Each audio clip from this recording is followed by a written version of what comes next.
Good morning. Here I am in my now famous I am not yet t-shirt. The question that I ask you is that if I am not it and you're not it, then who are you? Who you are and who I am is the sum total of the meaning that we have attached to the events of our lives. We made ourselves up out of fantasy.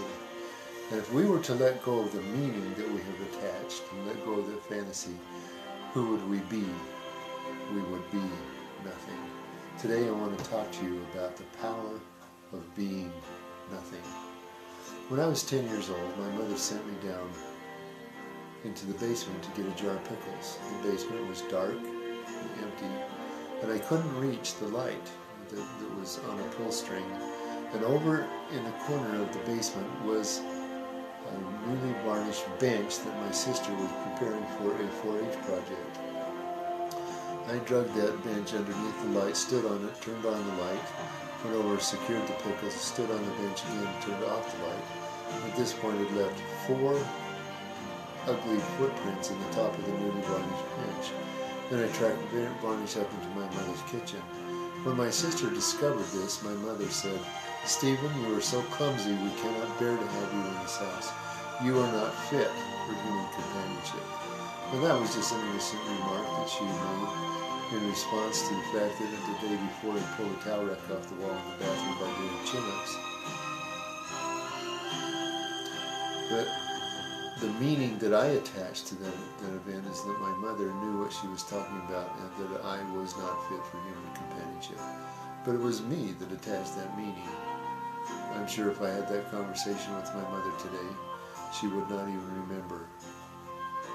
One of my clients told me, he said, "This is fine for you to say that, but I'm stupid, and I know it because my mother told me." He said, "I was sitting in the back seat of the car.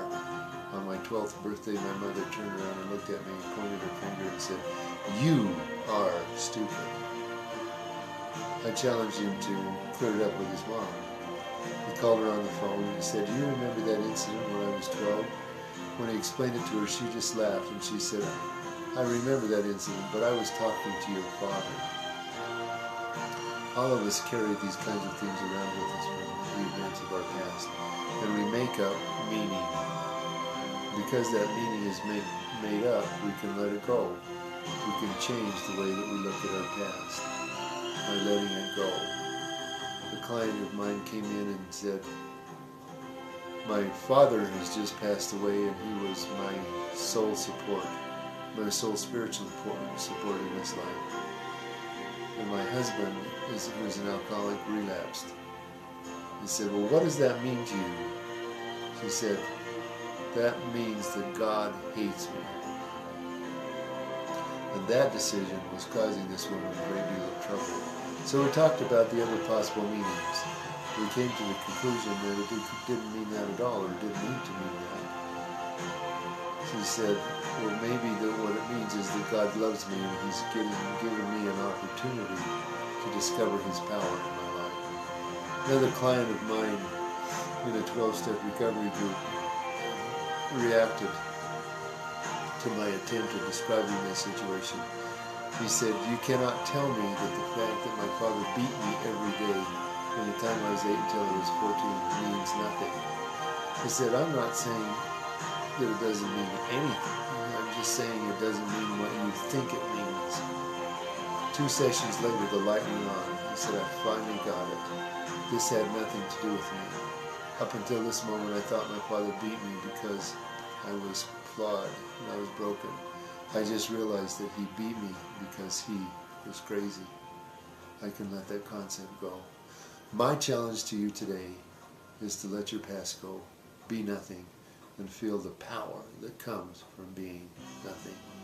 The way we used to do mental health counseling in the past was somebody would come in and they'd say, "I'm a 1939 Dodge pickup with a busted windshield and torn upholstery and 4 bald tires. Give me a couple of new tires to get me back on the road." We're not going to do that anymore. What we're going to do today is to give you a new Dodge pickup. You are brand new, you are a blank slate, you are born again. Go forward and feel the power of nothing in your life.